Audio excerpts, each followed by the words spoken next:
Good evening, everyone, and thank you for joining us for tonight's Committee of the Whole meeting, Monday, February 19th, 2024. Can we do a roll call, Madam Clerk? Loddick. Here. Schultz. Here. Latta. Here. Cruz. Here.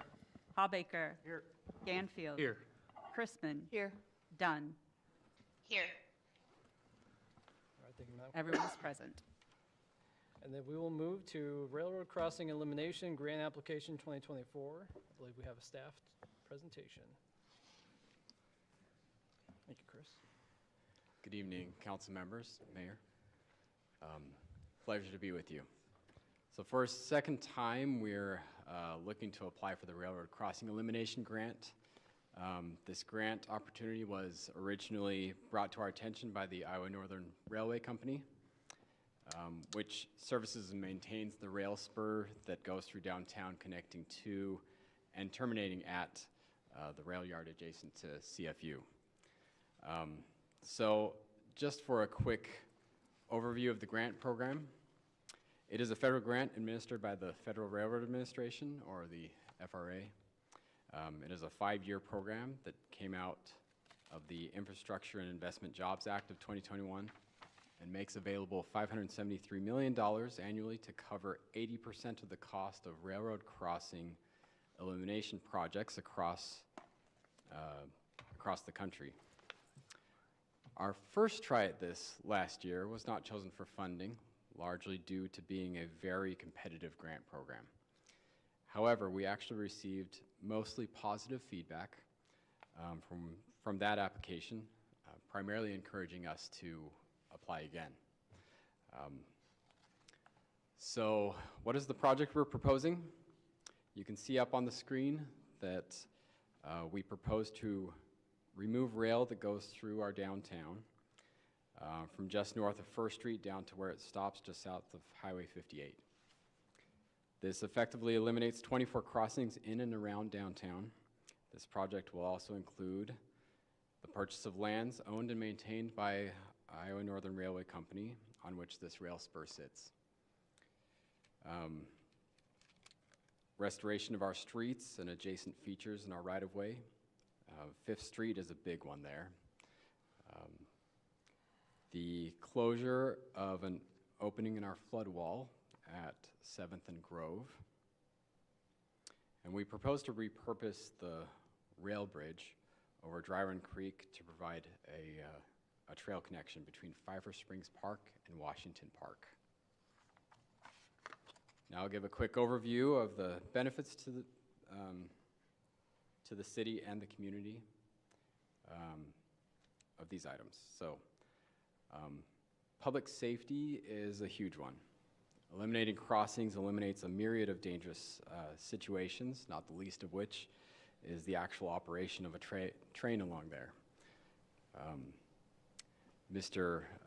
Bill McGee from Iowa Northern is here with us, and he'll certainly attest to the difficulty of operating a trail in downtown and why it's operationally prohibitive to access the rail yard at CFU. There are a couple of economic benefits. First, we save money on pavement management, which is no small budget item. The other is that there are underutilized lands in the downtown that would be opened up for development and reinvestment. An obvious benefit would be the lower flood risk from the closure of the flood wall. Let's see.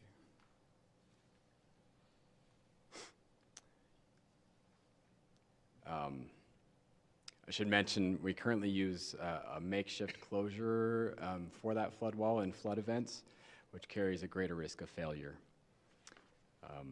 And lastly, improved trail connectivity. So for a little better idea what this improved trail connectivity will do, it will provide a direct route from the Grand Boulevard neighborhood to downtown. And it makes the South Riverside Trail continuous from Cedar Falls to Waterloo and beyond. The current path that users have to use is in red up on the screen. users of the trails have to come out to Waterloo Road, go around CFU, and return back to the trail in either park.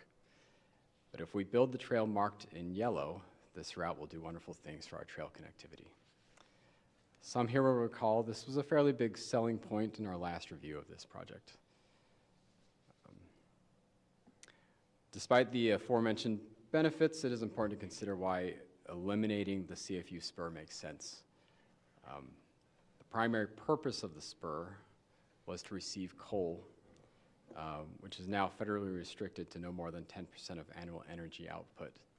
I'm at least stating that as best as I can recall. If that needs clarification, Mr. Bernard, Steve Bernard from CFU is here and can speak to that.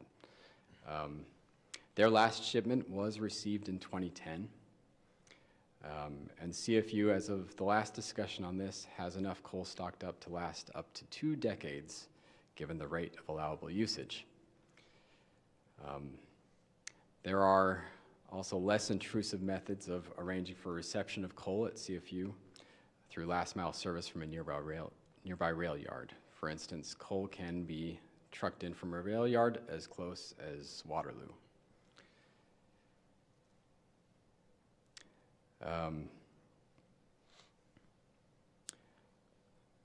Of course, others here can speak on behalf of their own organizations, the railway company and also CFU, but it is not a stretch to say that direct rail service to CFU is past its useful life.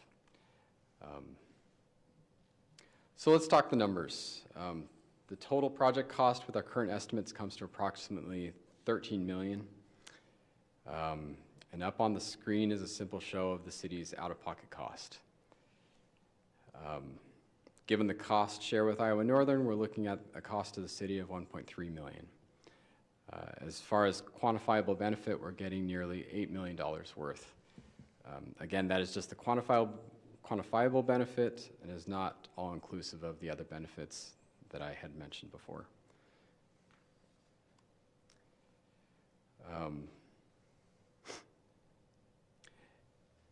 It bears mentioning that we have added additional partners to this grant application, which does not materially affect our plan in Cedar Falls, but there is an entirely different side of this, which is the question of if we're removing rail, where are we moving it to?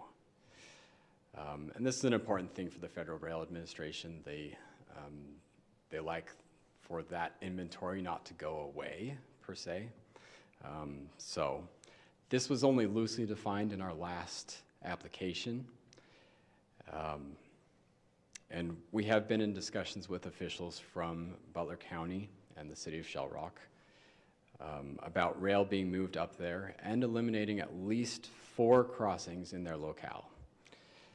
This demonstrates a corridor approach, which was mentioned as being viewed favorably by those that debriefed our last application with us.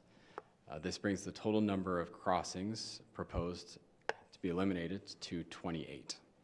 For reference, those that debriefed our last application told us that our 24 crossings was the most proposed to be eliminated in that round of applications. And there were a lot of applications that went through, so and that was mentioned as a positive point. I should mention that. That was certainly a good thing in our application. Some other important points here. The costs associated with that end of the project will be split between Iowa Northern and the local governments where the work will be done. So we will not have a cost share in the work that's being done somewhere else. Intercog and Iowa Northern are assisting Butler County and Shell Rock to prepare their documentation. And we are also preparing a 28E agreement which will come before this group. But that will just ensure the obligations related to the grant, making sure that they're executed accordingly by who those obligations belong to. So at this point, staff is seeking council's blessing. or rather a general consensus to proceed in applying for the next round of funding when it comes up. As mentioned before, Bill McGee from Iowa Northern is here. Steve Bernard from CFU is here, and one I had not introduced yet is John Ryherd from Butler County, an engineer for them. And all of us, including myself, are happy to field any questions you may have.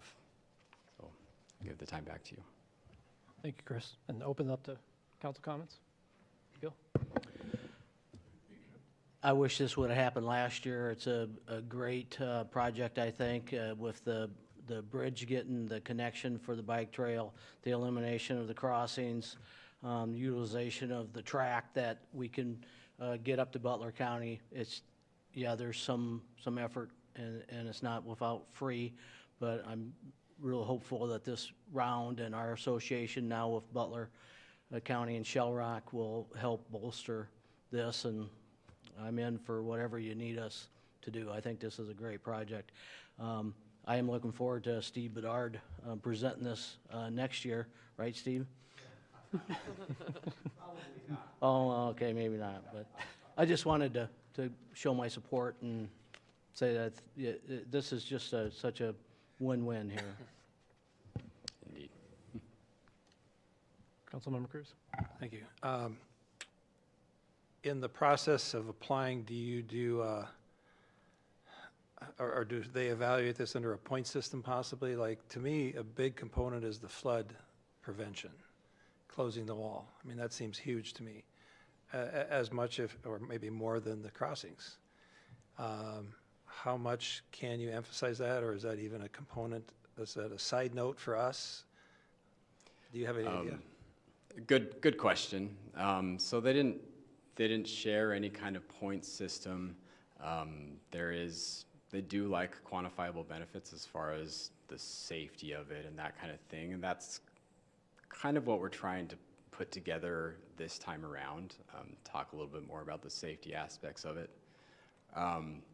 As far as the flood wall is concerned, it needed to be included in this because our current method of closing that flood wall, it requires the track. The track actually, fits with the hardware that we use to put on there. And I don't know if you've seen pictures of how that's done, but once that's in place, they ram up some dirt up to there, and you essentially say a prayer, hope that the flood doesn't come through. Throw in some pictures of flooded houses up to the eaves when you send us in, and that'll help.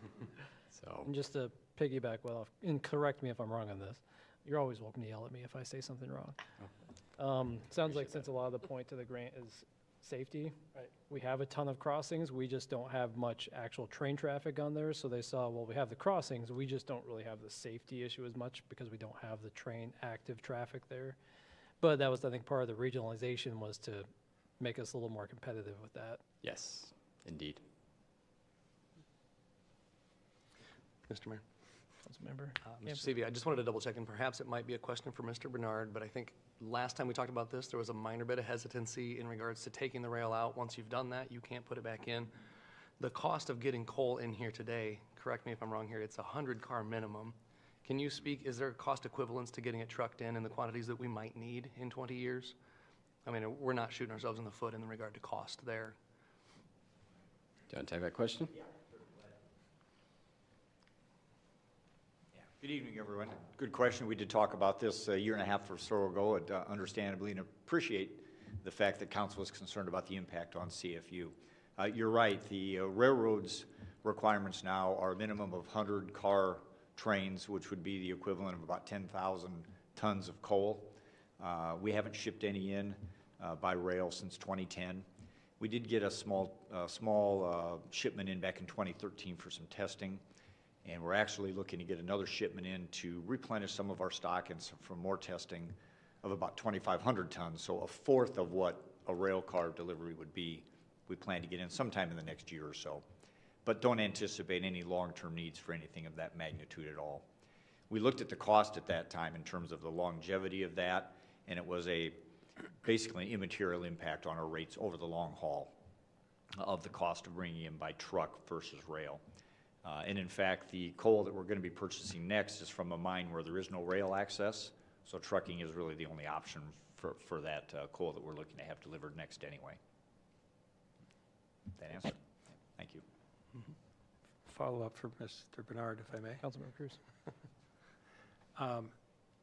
I seem to remember discussion sometime back about decommissioning our various generators. Is there a timeline that we would never, ever use coal anymore based on generating elsewhere with wind, solar, what have you? Yeah, there's no set timeline now on shutting down those units. In fact, today it's still really valuable that we have coal access still, and this doesn't change that. Again, we'll still be able to truck in coal, so we have no intentions of discontinuing coal at our local units at this point. There are environmental regulations that restrict that. As Chris mentioned, it's roughly about 10% of our output, roughly, can be generated by coal. That could change, right? Environmental regulations could change. We honestly don't see those softening over time to where that would open up wider. But there are older units too. 1963 and 1973 are the vintage of our two units that can burn coal. They burn primarily natural gas today, but they have the ability to burn coal. So they're older units, so will they be here 30, 40, 50 years from now? Not very likely, right, that they'll be here that many years into the future. But we don't have any schedule for their closure at this point. There is no 40-year limit, or they're just ongoing maintenance, just keep them going, and Correct, the ongoing maintenance, keep them no going. cliff, like, oh, they're done. No, correct, nothing scheduled yet. Okay, thanks. Yeah, thank you. Any other council comments? Thank you again, Chris, and as well, CFU and Iowa Northern for making the time to, well, should I refer to it as Iowa Northern or at this point, Canadian National? It's Canadian National now owns Iowa Northern, but it's tied up in a voting trust right now, and it's subject to STB approval. Just wanted to make sure I refer you to the right name. So thank you guys for being here. All right, so moving on to budget presentation. We have staff presentation from Jen Rodenbeck. Thank you, Director.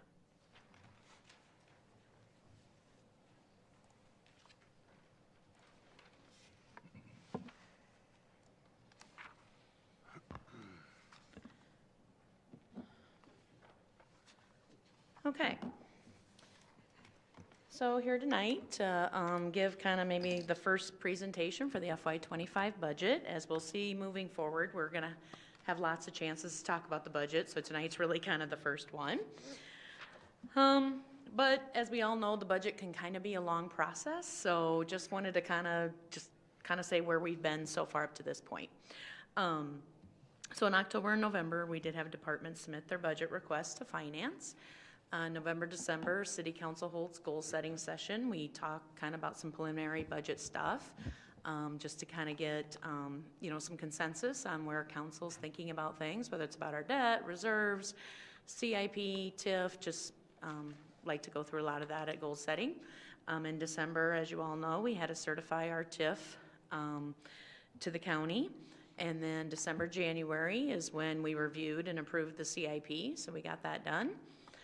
January is then also when Blackhawk County certifies valuations, and Finance can then start working on where are we from a revenue side.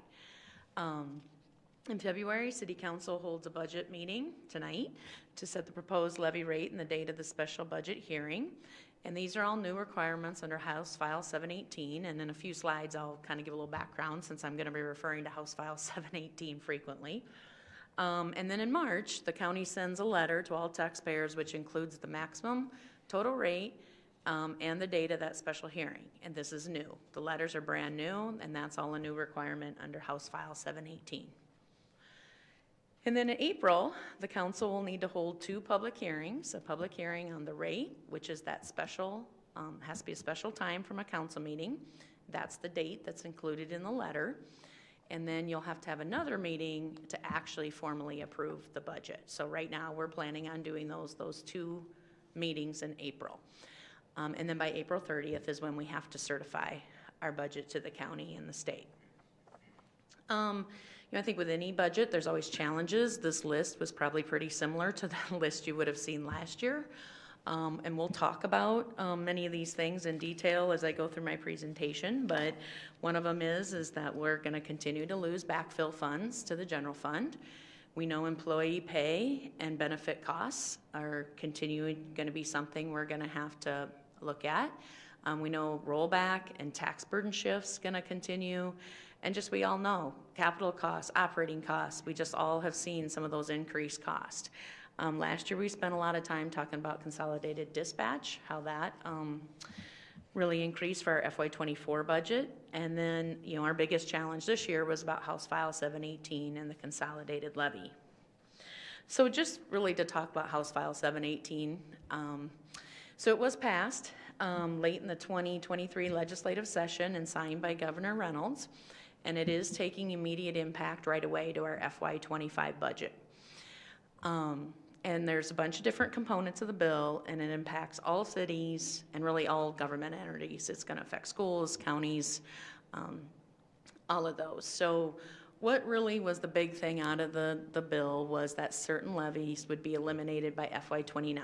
So again, just a reminder, we're talking about just going into our FY25 budget, and all of that will have to come under the $8.10 cap. The $8.10 cap has been a long cap, been around for a long time, and that is for our general fund. But in addition, the citizens of Cedar Falls have had the ability to vote for a 27-cent library levy and a 2-cent band levy. And so really, for Cedar Falls, we've been working under $8.39. And because of the new House File 718, that has to be, kind of their words they use, ratcheted down. By FY29, it has to all be under the $8.10. So between now and FY29, we're slowly going to go down to $8.10. And so for this year, FY21 or 25, we've had to reduce that from $8.39 to $8.22. That's nothing we had control over. I mean, that's just how the formula from the state works. Again, and then next year and the next year and next year, we'll have to cut more to get to $8.10. So what that kind of means from a dollar for our general fund is we could have seen a growth of income of $760,000, but because of those caps, we could only see an increase for our general fund of $412,000.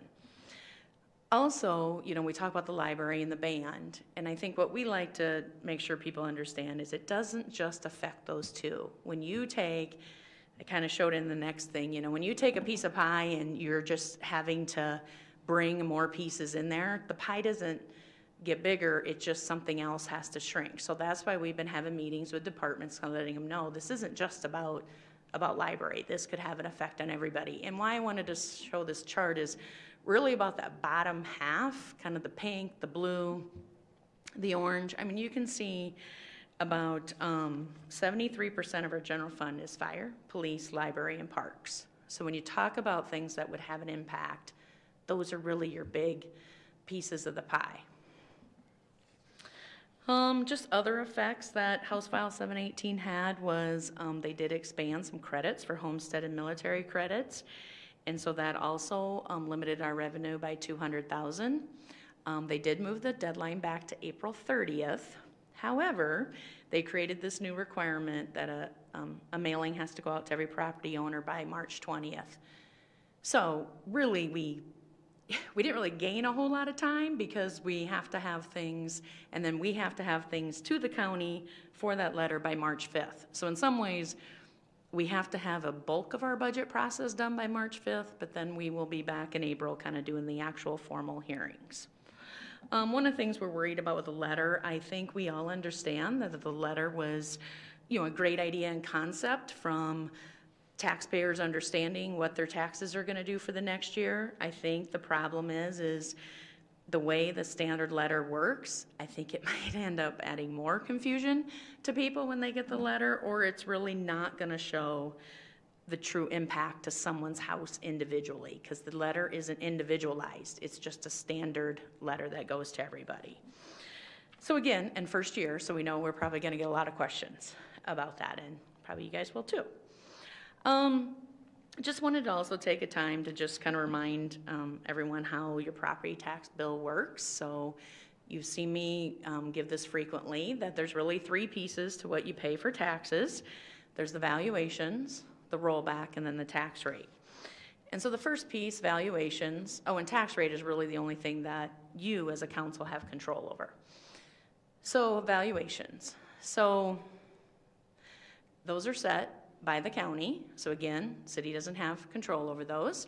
And so just to give you an idea what happened with our assessed valuations this year. So, and assessed values are the 100% value of every property. They increased by 748 million or 19.67%, just under 20%. And just to give you an idea how that kind of was split out. So 562 million was on residential, 186 was from commercial and industrial for the total of 748 million. So again, just to give you some perspective, last year assessed values grew by 2%. This year they grew by 20%. But part of that is because there's always county-wide revaluations every other year, and they're always the odd years. So again, we're working on fiscal year 25 budget, so that's an odd year. That's why there's revaluation in this year. And so what it also means for an average homeowner is if our average was 20%, then for the average homeowner, if your house was 100,000 and it was revalued, taking an average, it would be valued at 120,000. Now, of course, we all understand that's the average. Someone could have had 10, someone could have had 30, someone could have 15. It is just an average. And then the second piece of it is the rollback, which is set by the state. So again, city doesn't have any control over that. That's by the state. And just kind of want to talk about commercial properties first. So you can see by the chart that commercial properties back in FY14 were taxed at 100%. Then there was legislation passed that year that rolled it down to 90%. And so you'll see that it stayed at 90%. It'll stay the same in FY25 at 90%.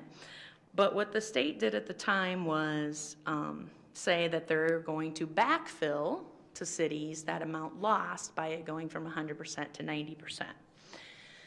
So these are things that, again, for how it relates to dollars for Cedar Falls, and again, charts some of you have seen before. So you can see that then the city started receiving just a little under 600,000 for that backfill amount, and we received it. It was, and when they passed the legislation, it was only guaranteed through FY17. So it was guaranteed for 15, 16, and 17. And then from 18 to 22, it was not guaranteed, but Cedar Falls City Council, we, had a policy that we were gonna assume we're not gonna get the backfill, and then if we do, we'll use it for a one-time capital project.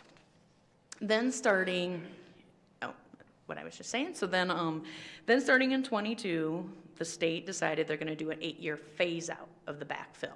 So every year we get a little bit less, little bit less, little bit less, and you can see by FY30 then we will not receive any more backfill. So we lose about 82,000 every year. So you can see for FY25, it's more like about 400,000.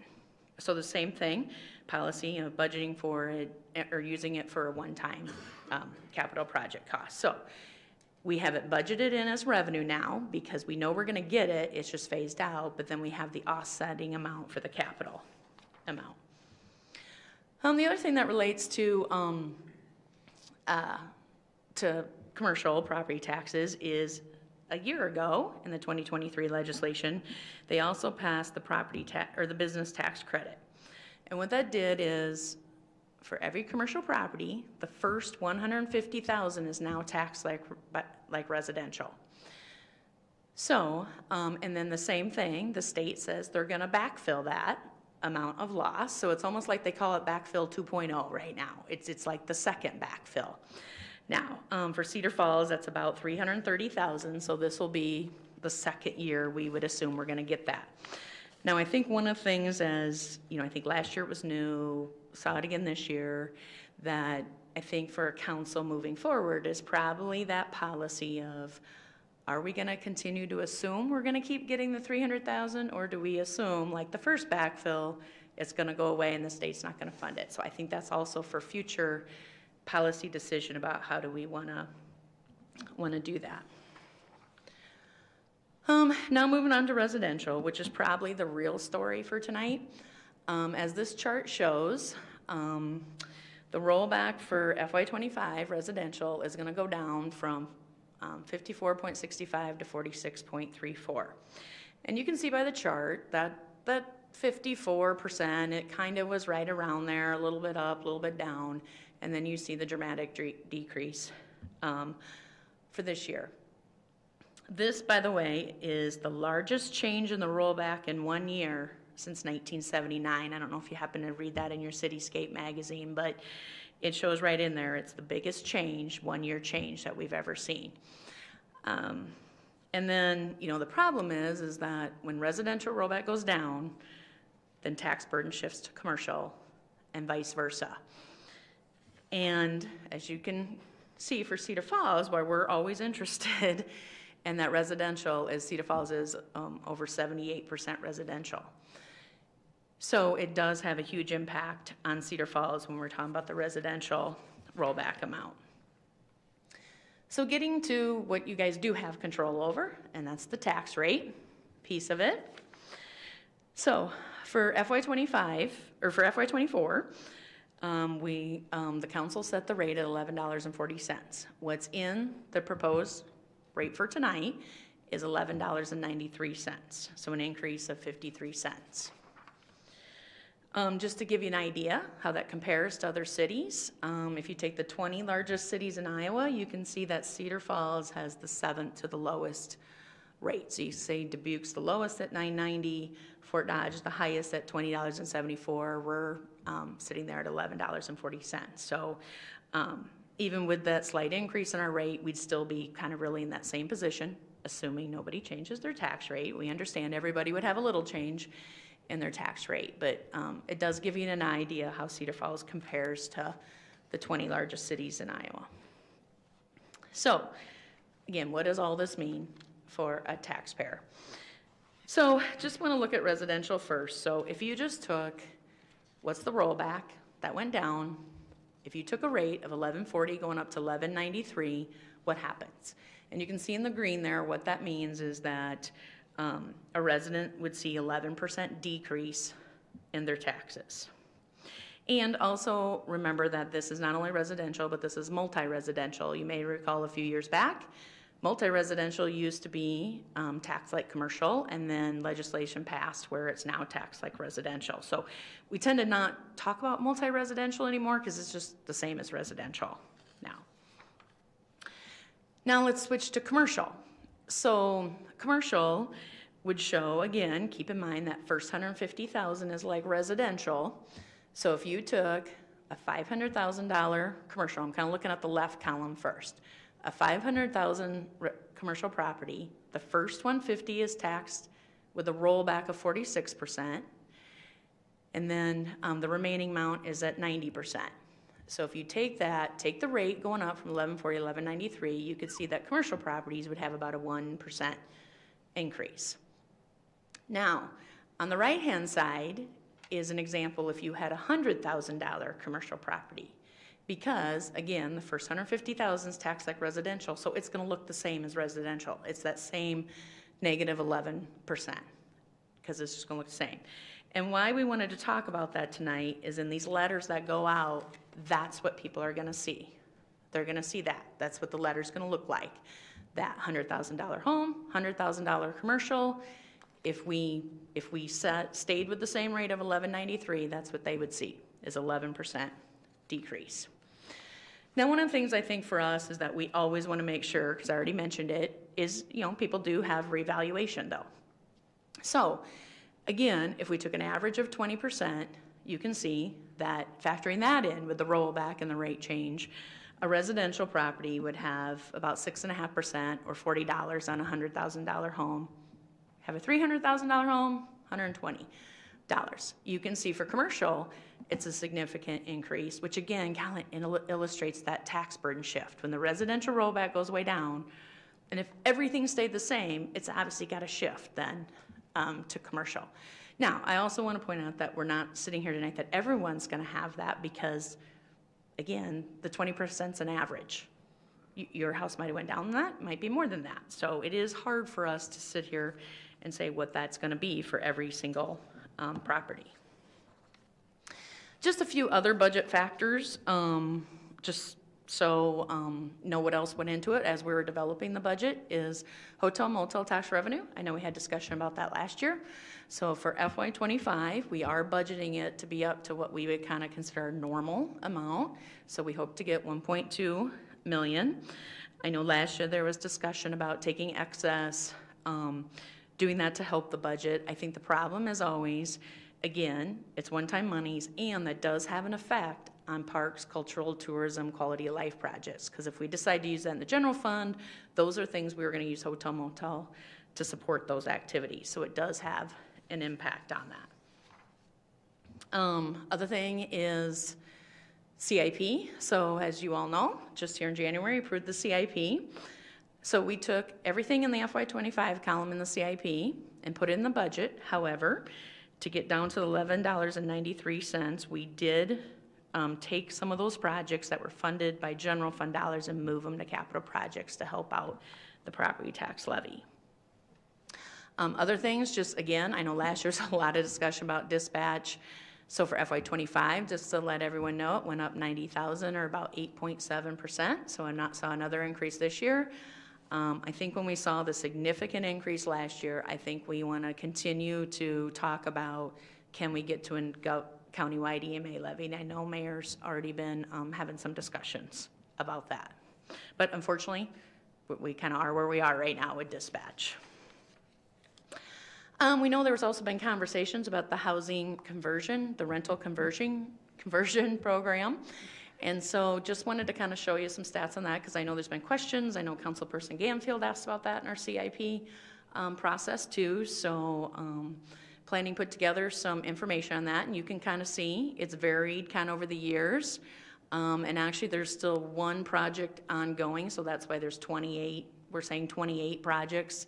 And there have been some, I think Councilperson Cruz had questions about whether anyone has not gotten the funding if they applied. And so you'll see that we did have a couple cases where maybe they withdrew, the project scope changed. We did have one who received not quite the full amount because the contractor did some work from free. So that's just to give you an idea. So right now in the budget, the $100,000 that was in the CIP for this program is in the $11.93, so it is in there for now. I think there was just a couple other things. I think, again, people just have had questions about the program. I think one of the things that planning will tell you, they hear that what are some of the constraints sometimes is that it's for exterior improvements only. It's a one-to-one match, so I think the $10,000, maybe sometimes they feel like it's a little too low to do anything significant. So that is a little bit about that program. Also in the budget, sometimes people are interested to know that we do have some outside agency funding. So community betterment funding and economic development funding continue to be proposed in the budget. Our Health Trust Board is recommending funding for 8 different agencies out of the Health Trust reserves. Band, you heard me mention band a little bit earlier in the presentation about House File 718, eliminating the library levy and the band levy. Cedar Falls, one of the very few cities in Iowa that have that band levy. Unfortunately, again, House File 718 removed that. But what's part of this budget and what we're recommending is just we're just continuing to fund the band at their normal $35,000 that they've received and absorbing it in that $8.22 that we're at. So, at this point, the recommendation would be there would not be an effect on the band. Met requested a 3% increase, so their total amount for the FY25 budget does go up to $488,000. Again, I know sometimes that's been of interest, so just want to let you know that that is included as well. Again, I think we know some of the real increases in our budget have to do with salary increases and benefit increases. And so salary increases with the unions range from 3.5% to 5%, plus any additional market adjustments that might agree to. We also included additional health insurance contribution, which we talked about at goal setting, about doing that and just trying to plan from it from the start and not wait till the end of the year to try to play catch up. Also in the budget is new positions that were talked about in goal setting as well. So just to kind of go over those. So really only 4 new positions budgeted in here. One's aquatic supervisor. We do have someone who is retiring in that position. So for FY25, we do have kind of a 1-year overlap where we'll still have the person who's retiring, but we're also budgeting a new one to cross-train with that position. So that's really only kind of a 1-year ask for that. In addition, the policy and an admin specialist, we've talked a little bit about that from job class at council, and we see that as a entry-level position, but we do see it as someone who can be here to help us in grant writing. Are there special projects that we're working on? We know that there's a big ERP finance system coming too. That is there any way we can help? This person can help us with some of that as well. Property acquisition. We do not, right now we contract those services out. So we talked about last year too, about looking at bringing that in-house. And we know that is one example that even though it's in the budget, we know that it should pay for itself. I mean, the amount of money we spend, I had just asked Dr. Schrage just from engineering, just kind of what's your normal thing that you plan for, and he said they usually figure about $2,000 to $3,000 per parcel for right-of-way acquisition. So something like Center Street that had 30 parcels, they pay just a little under $90,000. I think mentioned on Main Street, there's like 150 properties on Main Street. So we know there are significant dollars that we could save by doing it in-house versus contracting it out. And then the last one is the public safety officer. So we did include an additional public safety officer. So there would be 2 SRO, school resource officer positions. And in the budget, we do have that cost, but we also are budgeting for revenue from the school to help offset that cost. Just a little more about benefits. IPERS is the pension system that most city employees are under, and that rate that's set by the state just stayed the same at 9.44% that the city pays. Just so everyone knows, that formula is shared between employer and employee, and so it's a 60-40 split. So what we're putting in equals 60% of the contribution. When employees put in is 40% of the contribution. So that's being proposed to stay the same.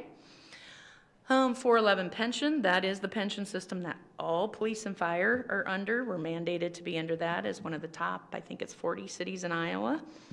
The rate on that the state said, again, just decreased slightly, 22.98% to 22.66%. So just a slight decrease, but we will still have them property tax support for that for $1.5 million for FY25. Just kind of wrapping up here, just a few more slides, and then we can open up to questions. But just I think when we're always working on the budget, we're also like, okay, what's going to be happening looking forward? Not only FY25, what are our challenges looking forward? We know we're still going to be losing that $82,000 about a year from the backfill. What about backfill 2.0? Are they going to continue to fund that, or are we going to, is that eventually going to be phased out or eliminated as well? We know that House File 718, we're going to have to be reducing our rate again between now and FY29 to get to the $8.10 levy. And we know that FY26 could even be more difficult than this year because in those even years, like I mentioned, there is no revaluation by the county. So there really is no growth to help offset some of that loss. So the even years will be tough ones. Looking forward on challenges for expenses, again, I think we still know we're going to have health insurance costs, personnel costs, inflation effects, construction costs. I mean, I think we don't really see any of those going away, so we know we have those. But what is it kind of, what are the tools? What do we still have that we, can still work with? So one of the things there, we, saving up the capital replacement funds for capital projects that we talked about, like the backfill, saving it for that. We're continuing to save a portion of the TIF release for future economic development. We do still have capacity in our trust and agency levy. So by $8.39 going down to $8.22, we had capacity that we could increase our trust and agency levy to offset that. So fortunately for Cedar Falls, that's kind of what saved us a little bit for this year, is we still have capacity in trust and agency. We would still have some capacity after this year as well. One of the tools we had for a long time, but the state also took away, is there was something called a 27-cent emergency levy. If you were at your 810, you could levy an additional 27 cents. Cedar Falls has probably not used it for 20 years, but it was always a tool we had if for some reason we really needed that. But unfortunately, that was removed from House File 718. So we no longer have that tool. So just to kind of talk about, again, the schedule for moving ahead with the budget is, so tonight at committee, just wanted to give the presentation, obviously answer some questions, and really it's about establishing that max rate at this point. So you'll see on the council agenda tonight is a resolution establishing that max rate and setting the date of that special meeting for April 1st at 5:15. Those things have to be in the letter. So those are why we have to decide on those two things. And then that we have to have that to the county by March 5th to include in that letter. While that letter is also going out, we will have to publish our notice for that hearing on April 1st, just like we've always had to. So we'll be publishing that. And then on April 1st, again, under House File 17, it has to be a special meeting. It can't be part of a regular council meeting. It can be on the same night, just not part of the council meeting. We'll have to hold that on April 1st at 5:15 for that rate. Then that night, we'll set the date for the public hearing to adopt the budget for April 15th. We'll have to publish it in between, get all that done, have it filed by April 30th. Easy, no problem. But so what I just have at the end here is really for the committee to make a motion to recommend to City Council. You'll see it on the actual agenda at Council tonight to set that proposed tax levy. What we have on here right now is $11.93, and to hold that special meeting on April 1st at 5:15. But just a reminder, you can always go down from the rate. The $11, you can't go up, but you can go down. So in April, when you have the actual hearings, you could still go down from the $11.93. This is just really what's the maximum it can be. That's what's going to be included in the letters. So I think I covered everything. Probably not, but no. So if anyone has any questions, happy to answer them, or process, numbers, whatever we got. Thank you, Director Rodenbeck. Yeah. Open it up to council questions. Mr. Mayor? Councilmember Ganfield. Thank you. Jen, Mrs. Rodenbeck, I wanted to ask you, Yeah. Fund savings from last year, do we have a speculative amount that we might be expecting to hold over? Well, I think we know that we are going to have some excess from just simply, we know we've had positions that haven't been filled. Mm-hmm. So we probably have 300,000 that we know are just positions that didn't get filled. I mean, now, they might get filled yet here by the end of the year, but we know we would have that. I think what's always hard about trying to speculate for the end of the fiscal year when we're sitting here in February is we know, okay, I don't know how many days the pool's going to be open in June. I mean, we have some really big things that kind of happen. You know, it's like the parks. Are we going to be mowing starting in April already because of, nice weather, and we have all those. So it's always kind of tough, but those are things we do know that we'll have that. So does that help? That does. And then just a follow-up, I know we talked a little bit privately about the aquatic supervisor, that overlap. Mm-hmm. Let's just call it $100,000. If we were to save $100,000 in our budget, how much does that impact the levy rate? So if we reduced it by 100,000, it would go from 1193 to 1188 would be the rate. It would go down. With just 100,000? With 100,000, would go down to that.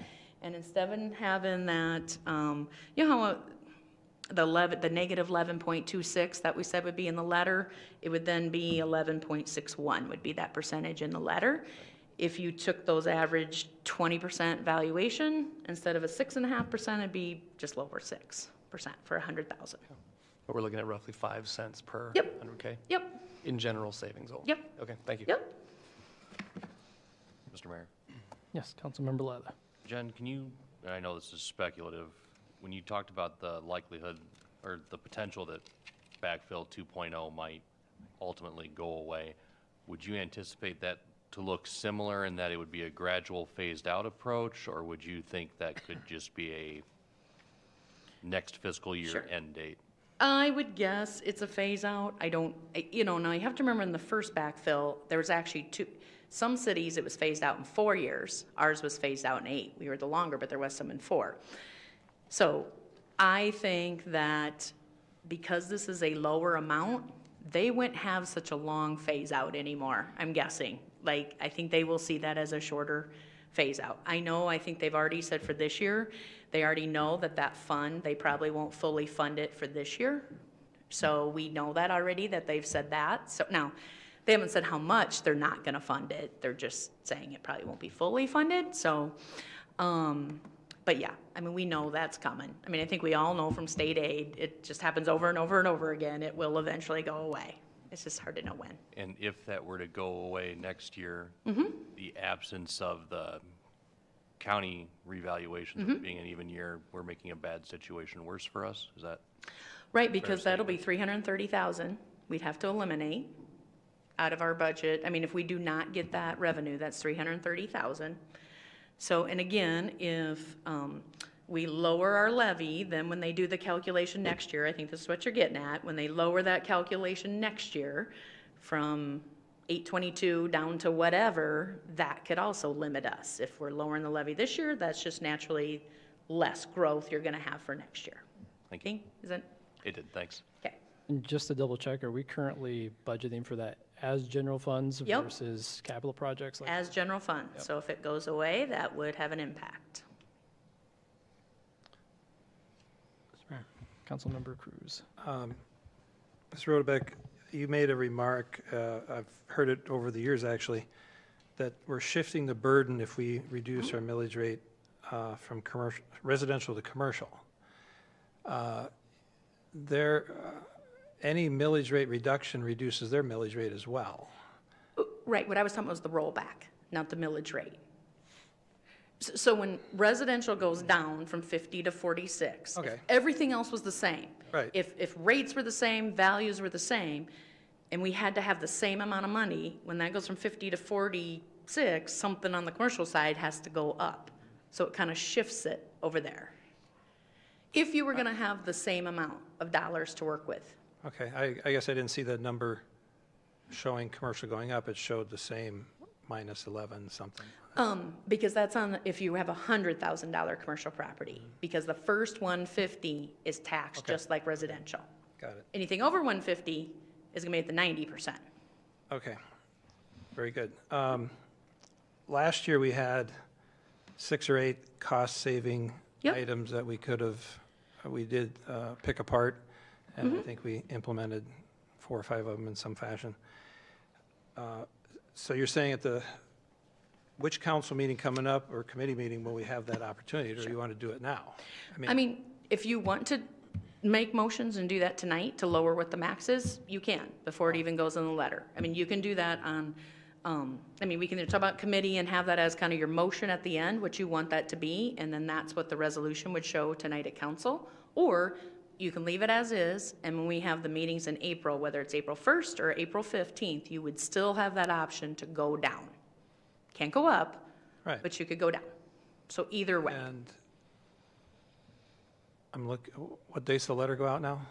So the county is obligated to send the letter by March 20th. We have to get the stuff to the county by March 5th to be included that letter. Us, the schools, the county. So they have to gather all that information and then get it out by March 20th. So that's why, tonight, we're really having this to talk about what are we okay with putting in the letter. Again, it's not the final number, it's just what are we okay with going out in the letter in some direction. Well, what I'd like to see is a discussion on 2 items in particular. The rental conversion program. The current criteria that's being used generates roughly 2 applicants per year. I know we had a 12 there, which seems beyond what would have been the funding, unless somebody was not getting a full 10. They might have got 5. Then, if an application is withdrew, is that the language you use if somebody didn't own the house for the 5 years, that they didn't get entitled to the loan, or the loan is given to them and then forgiven, they have to repay in the 5 years that they didn't continue to qualify for the criteria, correct? Correct, and I'm not sure if we've had anybody do that part.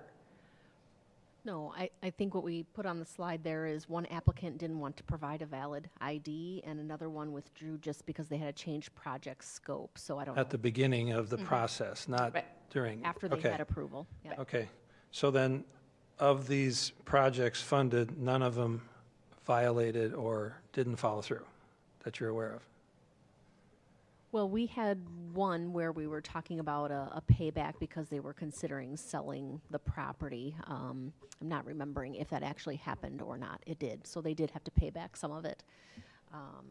And then, like we said, then there was one where a contractor, because of a delayed scope, Right. paid some. So I was just curious if that money gets added back in at some point into next year's funding, or? That's a budget decision. Right, so we've done it a couple different ways. So I think, I would say for a lot of years, that was probably just part of that general fund savings at the end of the year. Like if there was monies not spent, that was the general fund savings for capital. You may recall last year, as some reductions for FY '24, we took that amounts rolled over, like for FY '23, and used them if we wanted to continue the program for FY '24. So that's why I said we've had a little bit of a mixture how we've done that. Okay. So this year could work, I mean, the same way. I mean, it's however, if council wants to budget for it and it's not spent, Well, give direction how you want to do that at the end of the year. I mean, we can do either way. yeah, I mean, I'm looking at an average of 2 projects per year, couple anomalies in the years there. If the criteria could be expanded to be beyond the area of the town, I think right now it's just around the College Hill, or the core of the city. I don't know how many more rentals to owner occupied you'd really get in the rest of the city, because it'll be newer rentals, theoretically.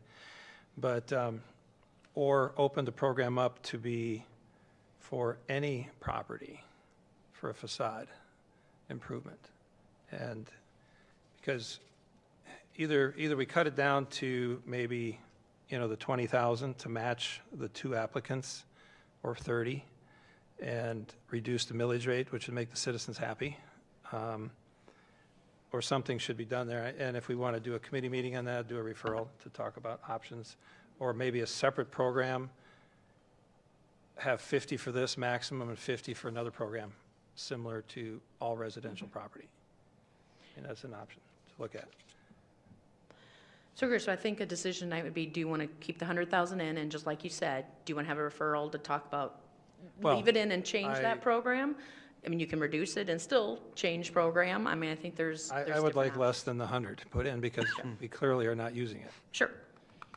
Whether we use 25 or 30, something like that, I think that's, whether I motion to do that now or do a discussion at a different, well, we want it now. First, we can open it up for some discussion. If anybody else has thoughts On that particular thing, I got more stuff to talk about, but I'll let others go.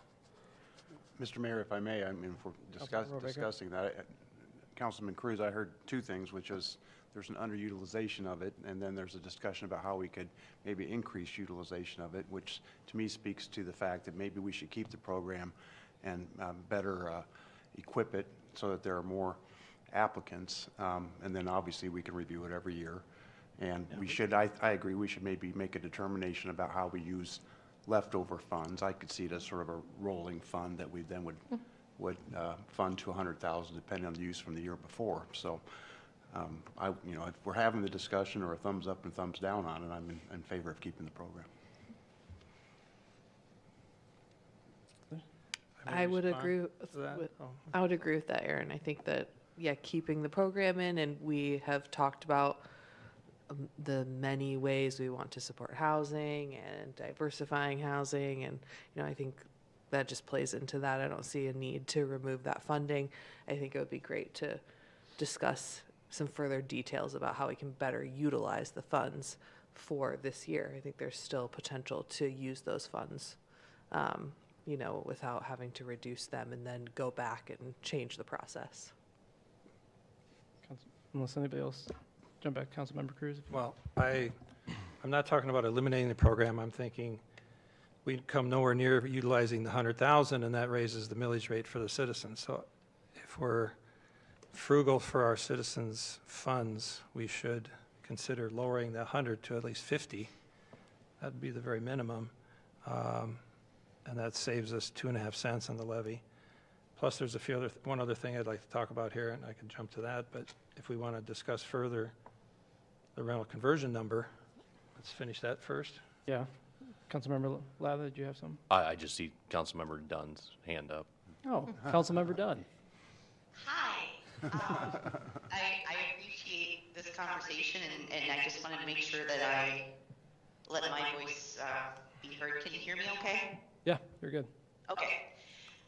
So I guess I would love to have a conversation about how maybe the rental conversion or the $100,000 could be better used or get more folks to apply to use it.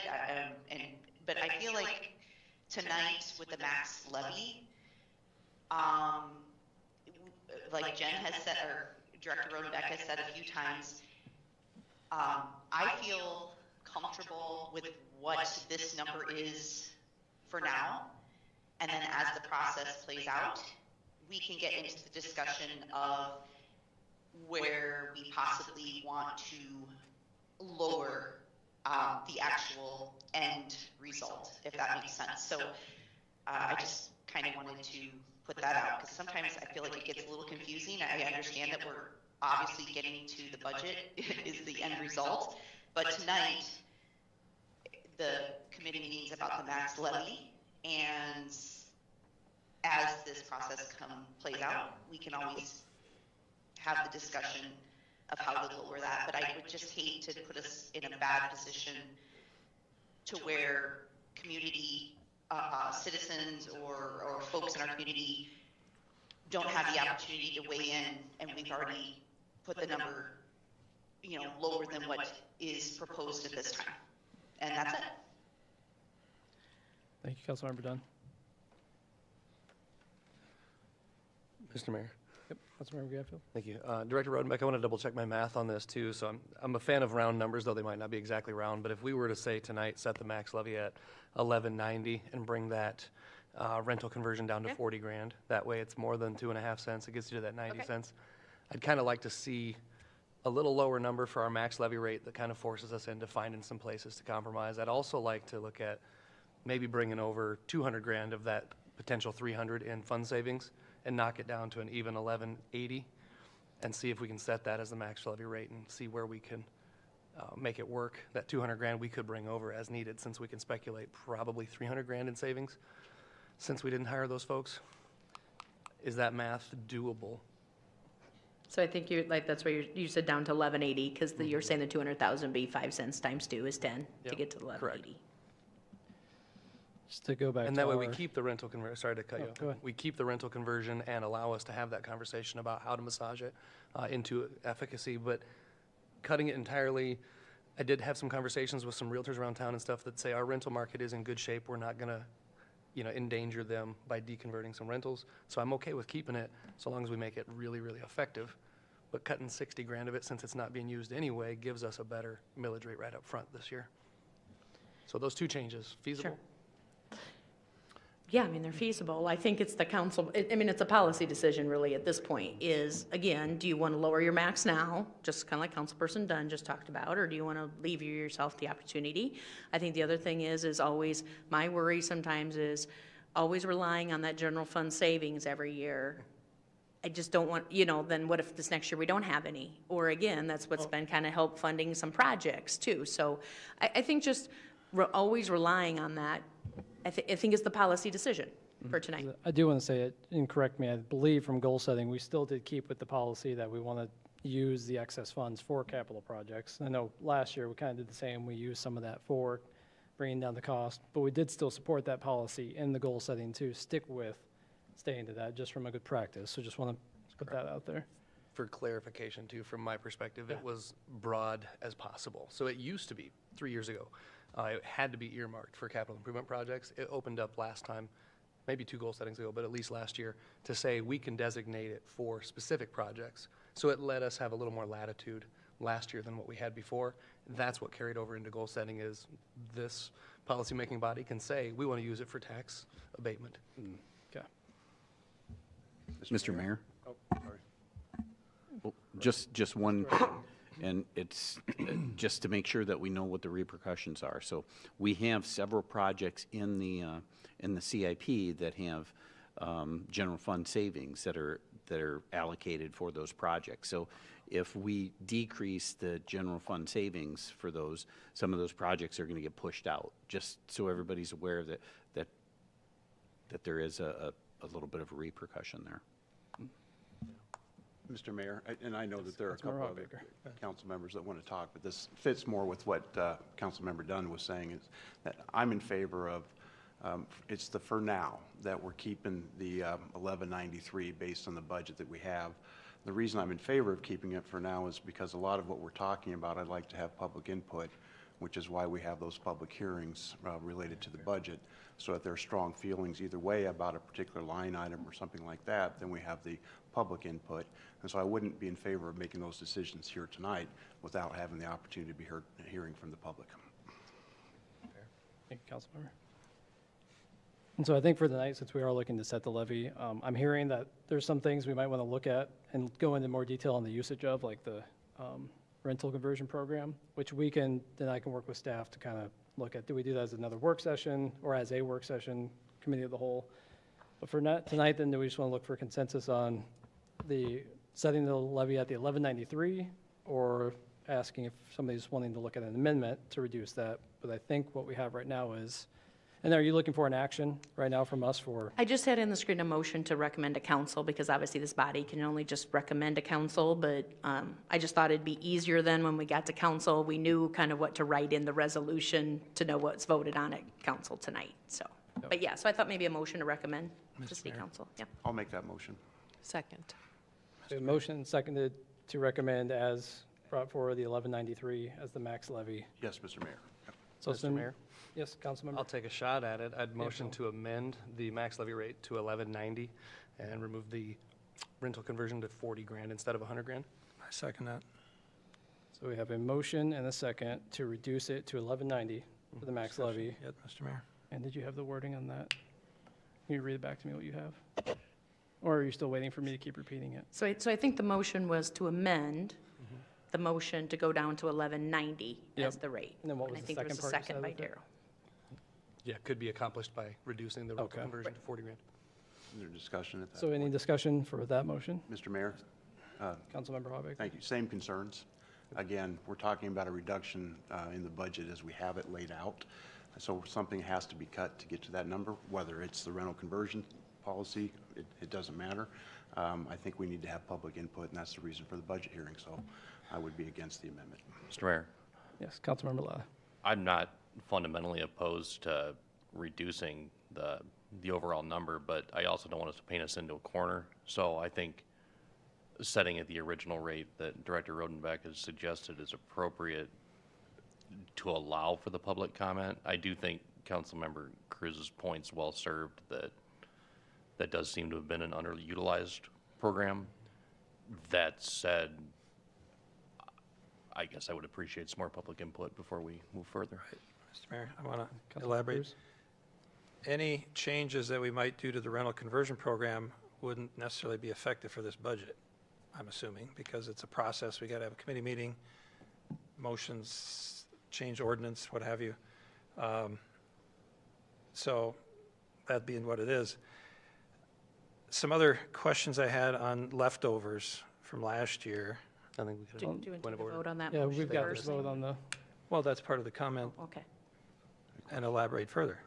okay, just not speaking On to you, let's the- just try to not get too far off so we get lost in what our Well- motion was, but go for it. We had a question earlier about 300,000 left over and where it came from. I wanted to ask, with our lack of snow, what do we have in the street budget for de-icing materials and the snow plowing we didn't do from multiple snowstorms and that sort of thing?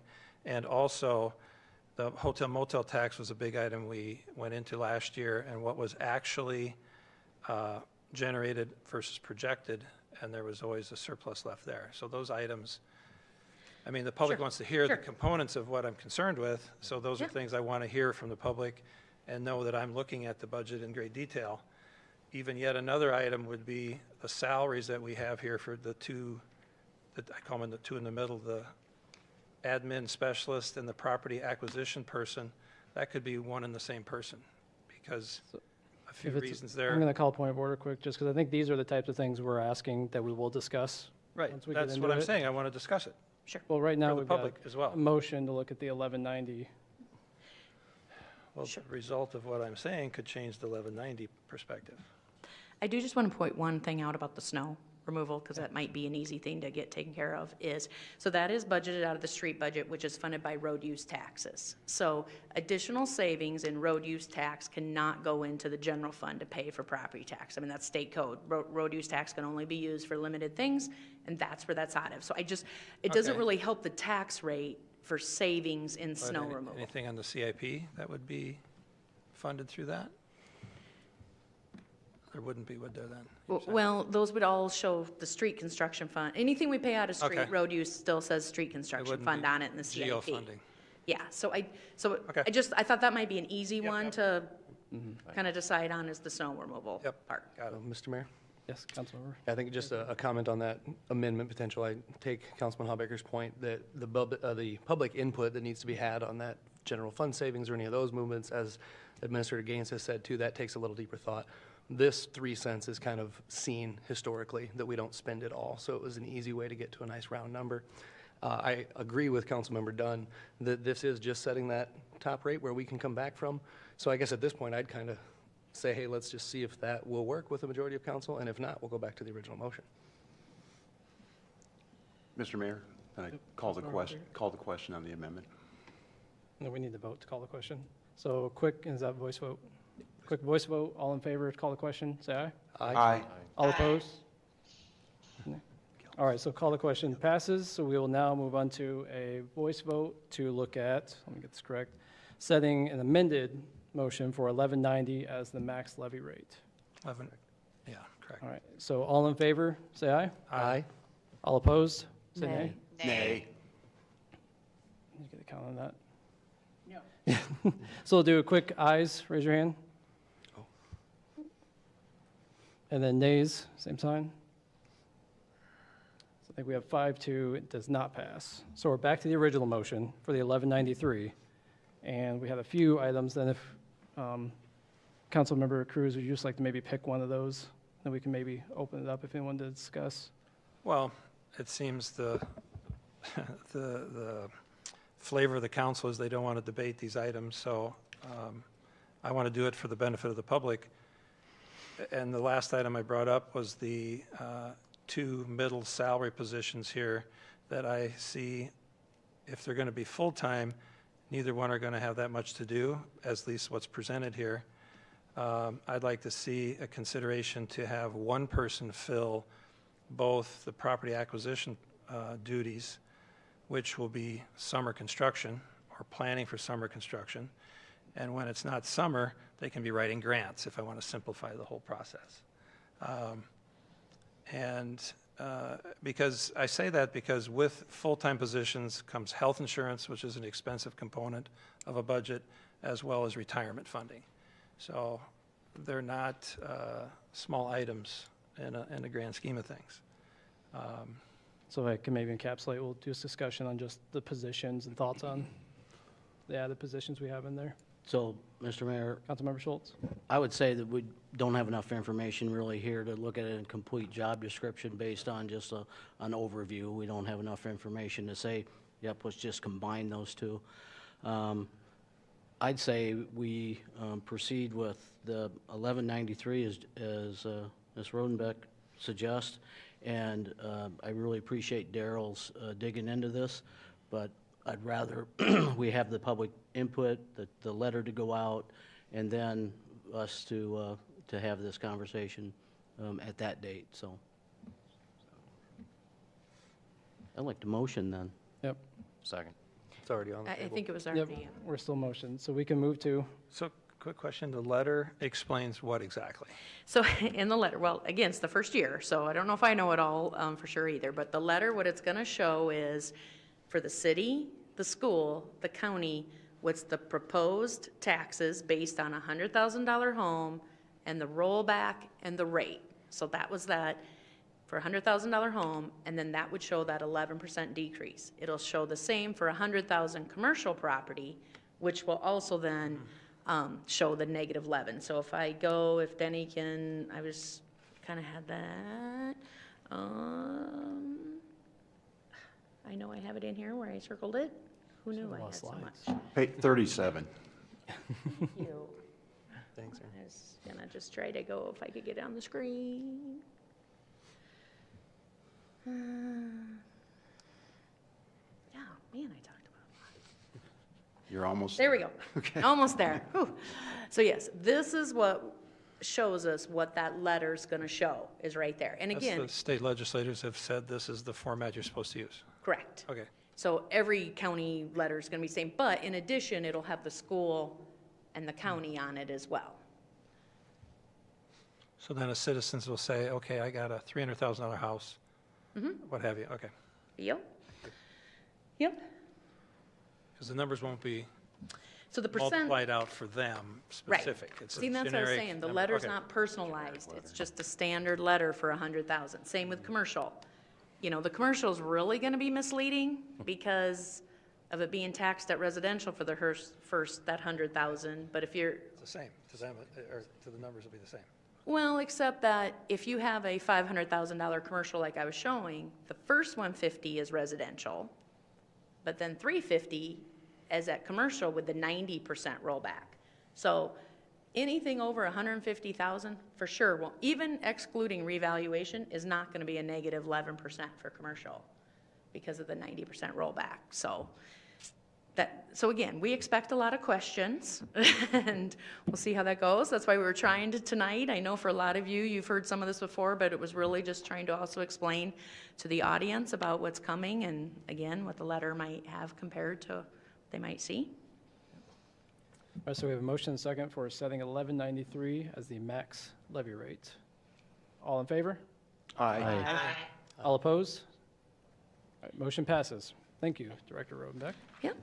And really quick, and Kevin, make sure I'm keeping track with the process here. I know, going back to item number 1 quick, they did want just some general direction that we were okay with them moving forward with the grant, and I forgot to actually get that from this group. So just for the record, are we comfortable with them? Yes. Just consensus moving forward? Yes. Yes. Yes. All right, thank you for that. And with that, consensus to adjourn. And we will now take a 15-minute break, or excuse me, about 18-minute break before council starts at 7. Thank you, everyone. Hey, did you get pictures of,